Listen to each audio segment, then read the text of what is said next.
Welcome to Fertile Talks with Dr. Yemi Famuyiwa, a space where science meets the soul of fertility. Today's episode is proudly sponsored by Montgomery Fertility Center, a unique concierge fertility practice in Rockville, Maryland. At Montgomery Fertility Center, we combine compassion with precision science to meet every individual's need. It is a place where you'll feel heard, supported, and truly cared for. If you're ready to begin your fertility journey or just need clarity on your next steps, give us a call at 301-946-6962 or visit us online at montgomeryfertilitycenter.com. And before we begin, I want to share something close to my heart. My upcoming book, The Quest for Fertility, coming spring of 2026. This is a must-read for anyone preparing for fertility, thinking about preserving it, or supporting someone on that path. What makes this book special is that it goes beyond the science. It's soulful, a story-driven exploration of real patients' journeys and how they found hope, healing, and strength through fertility challenges.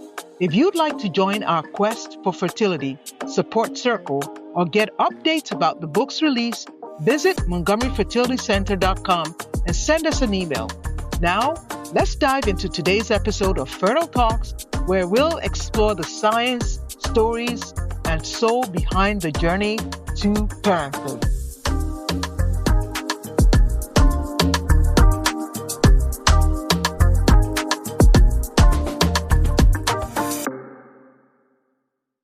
Have you ever had all your information laid out in front of you? Your labs, your numbers, your options, and you still can't make a decision? Well, that is what I want to talk to you about today. My name is Dr. Yemi Famuyiwa. I'm the host of Fertile Talk podcast, and welcome to the show. One of the biggest misconceptions in fertility is this: patients think that because they do not have enough information, they can't go forward. That's not sometimes the real problem. The real problem may be there's actually no perfect option. And because of that, because there's no perfect option, sometimes patients will delay. So let me reframe this properly. Fertility decisions are not made sometimes in certainty. They are made with probabilities and trade-offs, real trade-offs. So every option you are considering carries a trade-off cost, right? Um, so waiting has a cost, right? Treatments have real cost associated. IVF has a cost. Even doing just one more test or one more thing has a cost, right? So the real question here is what is not what is the right choice, right? The real question is which trade-off am I willing to accept? Okay. So now let me give you a framework that sometimes I use, right? Um, so fertility decisions come down to five variables, right? So number one, you would have time, your age, your ovarian reserve. Those are not static; they keep moving. They're moving targets. And number two, the diagnosis you have. That matters a lot, right? Do we know the problem already, or are we still trying to find the problem? Are we still searching for the problem? Number two, probabilities, right? What are your chances per cycle of treatment for each option that you chose? Access and resources. And by that, I mean your finances. Do you have insurance coverage? Are you self pay? What are the logistics? Those things matter more than you know. Emotional capacity.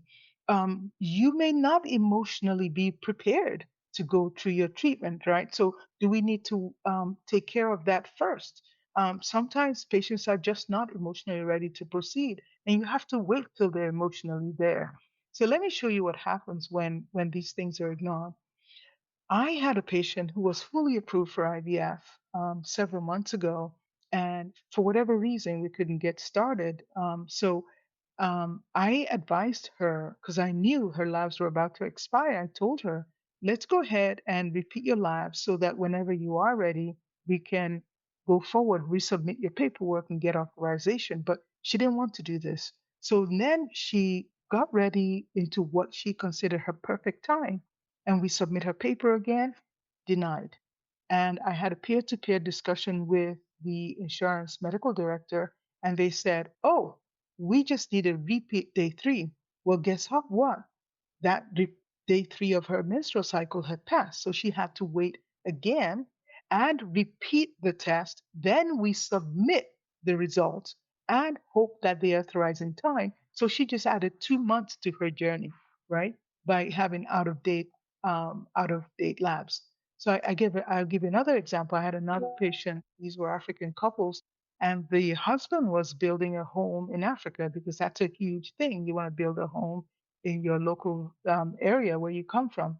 So he poured all his resources into this, not just money, but time. He was going back and forth. He wanted to have the perfect house built, and it took a few years. And by the time he was ready to proceed, um, his wife became perimenopausal. So now they've added to their journey. They eventually got pregnant, but with donor cycles, and it added more time and more real cost to the equation. And I'll give you another example. I had another patient who was a physician and wanted to freeze her eggs, but one thing or the other led to her putting it off. She didn't meet the right clinic. She wasn't emotionally prepared. It wasn't even finances.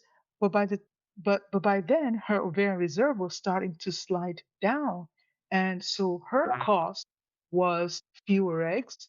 Um, Again, it's not a wrong choice, but there is a cost. So I tell patients there's no perfect answer, right?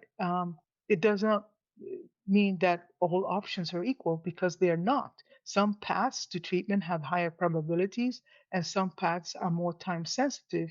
And delay sometimes can cost you a lot. So, so how do you actually make a decision? First, get a complete and thorough evaluation, not partial, not outdated, and not assume. Don't assume everything's okay. Second, map out your options, lay out each path realistically of options that are available to you. Then, number three, decide on the trade offs, not perfection, right? Because perfection doesn't really exist in fertility, only strategy does. Um, and I'll say this is especially true for many of my patients who have cultural expectations tied into this thing, right? Because in some African communities, aunties are involved, grandparents are involved, and everybody has an opinion. And sometimes I tell them, look, when you close your door at night, it's between you and your partner. So you have to do what's good for you, what gives you peace at night, what can you sleep at night with, not what your aunties or uncles or want, what timeline works for you and your partner without the extra added stress of having society, culture, family involved. So I'll leave with you with this, right? Every decision you make in fertility is about what sometimes trade offs or costs you are willing to accept, right? So you have to choose consciously, right? So I go into this in much detail in my upcoming book, The Quest for Fertility, which will be made available on the ebook Kindle edition close to the National Fertility Week, and the paperback will be coming out a few weeks after that. We were delayed in printing, not any fault of mine, but blame the printer and the publishers. So and then we'll work on an audible version afterwards. So before you go, if you've been listening and have not yet subscribed, I encourage you to do so. But more especially, I encourage you to share this podcast with your friends who you think might be able to find use in some of the things I've been saying. So thank you once again for your time. And this is Dr. Famuyiwa. Have a great weekend.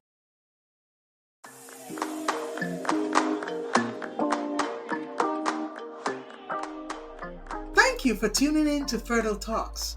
We hope today's episode has provided you with valuable insights and support for your fertility journey. Remember, you are not alone. Now, if you have any questions or topics you'd like us to cover, please simply leave us a comment. And please don't forget to like, share, and subscribe with a friend.